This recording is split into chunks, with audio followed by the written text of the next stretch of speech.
It's a beautiful day in Auckland City to visit some museums.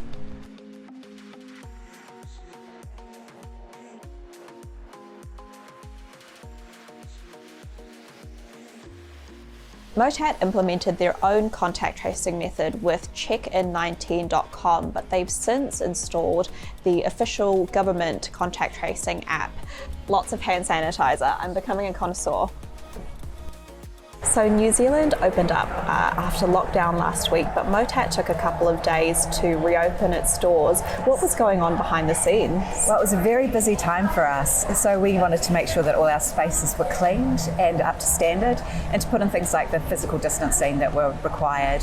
We also did a gentle induction of staff back on site as well. And I know that you did a soft reopening for MOTAT members. How did that go? Yes, so we invited our MOTAT mates, which is our loyalty program. We invited them on Friday, Saturday and Sunday of last week. It allowed us to test everything with an audience that we knew was going to be very supportive of us and willingly feedback and give us input as well into the processes. And we scheduled ticketed sessions for them. So we did a 10 o'clock session, a 12 o'clock and a 2 o'clock. So we could manage the numbers and not have everybody arrive and then have to turn people away. It went really well. It was wonderful to see them back. The staff just lit up as well. And it was fantastic. Everyone was like, welcome back. And so it went really, really well. And it put us in a really good position for our Tuesday opening to the general public. And now that you're open to the general public, what is it like to be back? It's wonderful. It's just re-energised everybody. The lockdown obviously presented a lot of challenges with working from home, and for my team in particular, we're all about the visitors and finally having them back on site. And they're coming in right now, which is wonderful, so keep looking over here. Finally having them back on site is a huge reward for the work that's been done. MOTAT's general admission is half off. So we have had to reduce the offer. A lot of our museum is supported by volunteer staff, and a lot of the spaces we're quite spread out, which is brilliant, so we have a lot of space, but some of our exhibition spaces are a little bit too small to practice that physical distancing.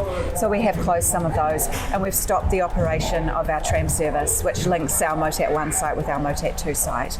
And so we were very aware that if visitors did want to come to one site, that we were making it more challenging for them to either catch a bus or walk or drive and repark at our other site. But having said that, their ticket lasts for 30 days, so they can come back on another day and do the other side as well. MOTAT has a lot of high-touch areas. You have a lot of young kids who come and interact with everything. What were your considerations around that? A lot of work and thought has gone into this. So during lockdown, we spent a lot of time going through the spaces in our heads, trying to figure out where all those high touch points were and how we would best address them. We have, over level 2, we've actually upped the visitor services staff on site each day so that we can have dedicated staff in each area, and we've really increased our cleaning regime as well. And at the moment we're doing half an hour cleans in the high touch areas. We're also discreetly observing visitor behaviour, and which is going to help us through level 1 as well, to recognise which areas really do need to be more intensively cleaned. And on that, we've decided that we won't open on Mondays so that we can really thoroughly clean the site as well. We've also decided to close an hour earlier, which will allow the team each day to do another clean of everything. So it's been a challenge trying to do it while we were in lockdown, so that was part of the reason for not opening the minute we went to level 2. It allowed us a chance to get back on site, check those spaces, check everything that we thought was high touch. This is very different inside your brain. You think you know a museum really well, and then when you're sitting at home for 4 weeks, it's like, actually, where is the door in that space, and is it a slide or is it a handle? So that extra time moving into level 2 allowed us to make sure we've got all of those processes right. What's going on with your volunteers? Are they all in, or are they still a majority at home? Our visitor-facing volunteers at the moment are not returning to site, not until level 1 at this stage. We have a lot of older, passionate enthusiasts hobbyists who perhaps have retired from professions, say aviation, and have become part of our volunteer team. We want to look after them and protect them, and if we are able to use the paid staff in those spaces, that's the option we've taken. What have your considerations been around the trams? Yes, we love our trams. They're a huge part of the MOTAT experience. They're really, really popular. We've been really careful with how we've approached that. We have quite a large heritage fleet. Each tram has a different configuration. Different drivers need different licenses to drive the trams. So we've had to be very mindful of the staff in that section as well, perhaps their age and their vulnerability. Also, the physical distancing becomes a bit of a challenge. However, since the mass gathering numbers were lifted earlier this week, and we understand visitation patterns a little bit better, we're thinking we might be able to reintroduce the trams sooner than expected, which is exciting. We're not running, we're not having education groups on site at the moment. We have lots of education outreach, but education groups on site during the week increase the need for the number of trams. So we're thinking we might actually at this stage be able to do a gentle introduction with some of our Melbourne trams, which are a lot bigger. Probably we can safely manage the physical distancing and reintroduce that service, which is super exciting. We love our tram drivers and we miss them. A fantastic bunch. So it'd be great to have them back. I know that a huge part of MOTAT's visitation are school groups. School groups are a work in progress. We knew immediately coming into level 2 that we wouldn't have a huge uptake on education groups coming into the museum. People were just getting used to being back at school. So we've increased outreach, we've gone digital, so there's online lessons and things being done. Our education team have been amazing through lockdown. They've got digital content out, they've looked at other ways of connecting with that audience, which has been wonderful.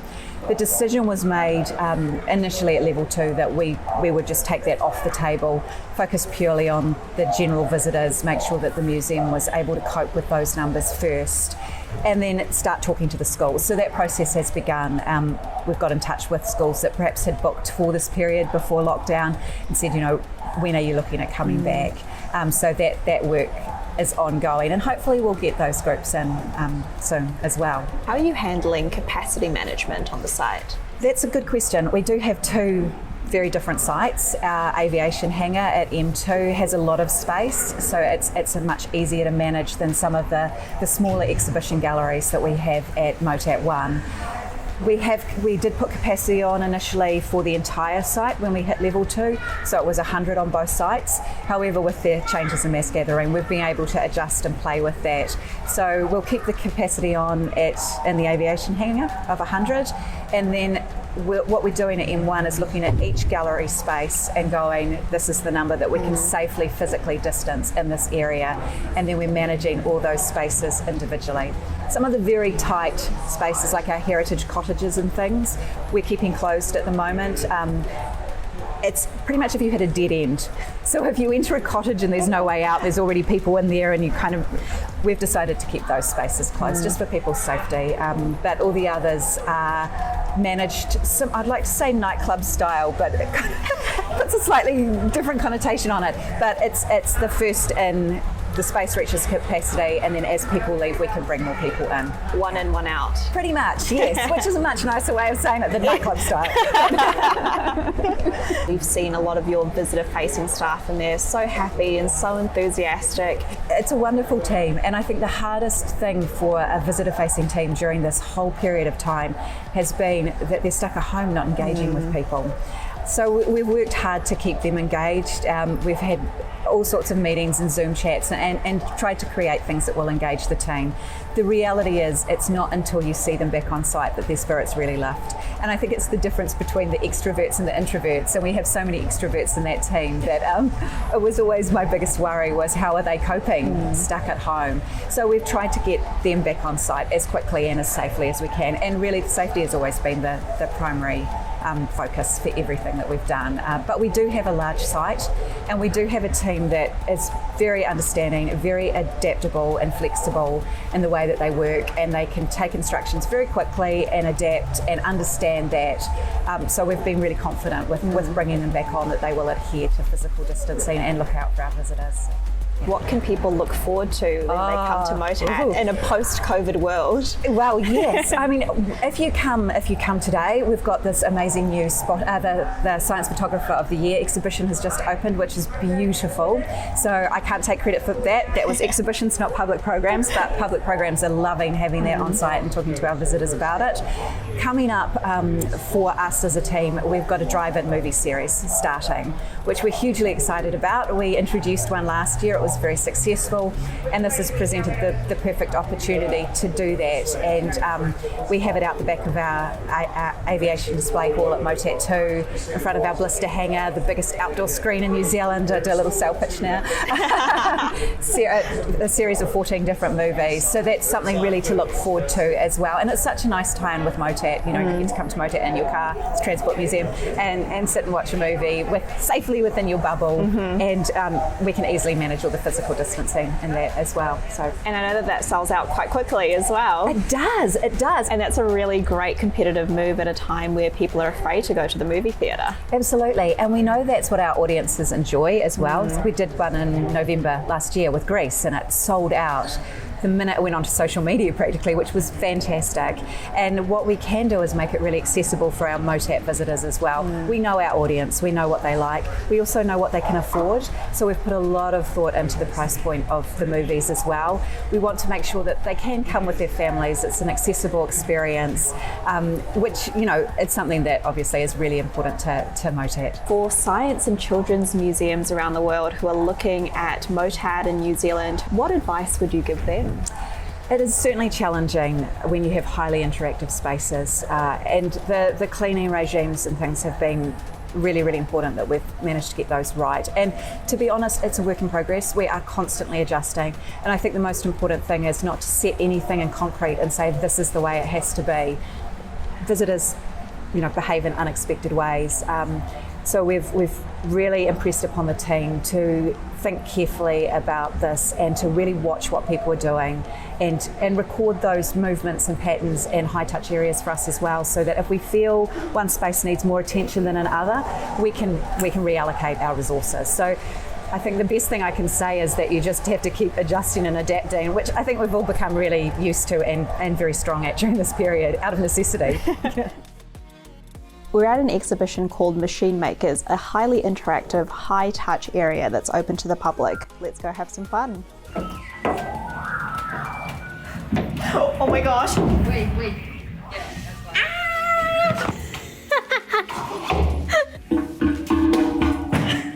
Yeah, that's to the front. Don't stop walking.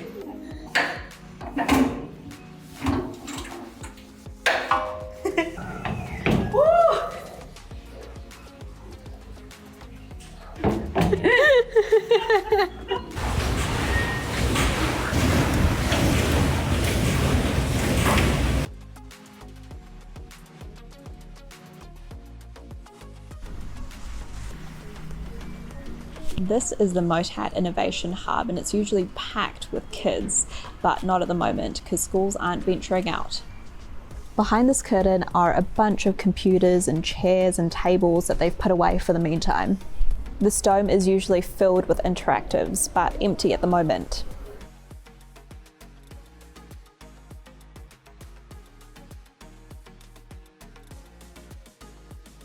MOTAT is all about creating a fun experience for kids, and they've not forgotten that, even though they're open post-COVID-19. The playground is open and available for kids to run around in. Choo choo! MOTAT is a play area for kids under 5, and because it's so high touch, it's closed for the meantime. This vocoder area is a high touch zone. Kids press buttons and speak into things, and they've closed this area. Getting coffee has become somewhat of a ritual for Angie and I now, so we're going to head to the cafe and pick up something nice. Heading up to the cafe, and it's usually come and go as you please, but there's one entry in and one entry out.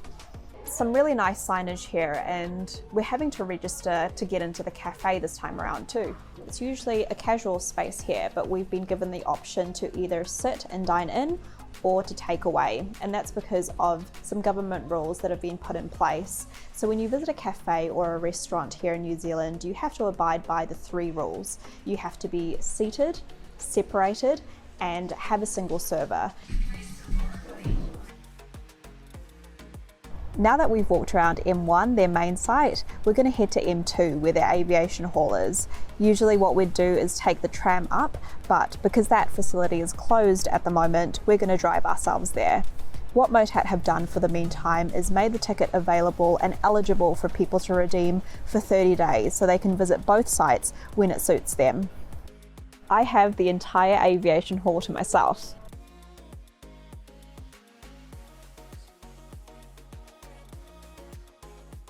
Usually this is a really beautiful retail store, but everything's been locked up for the meantime. We've had a fantastic time here at MOTAT today, and it's so great to see that the staff are safety first.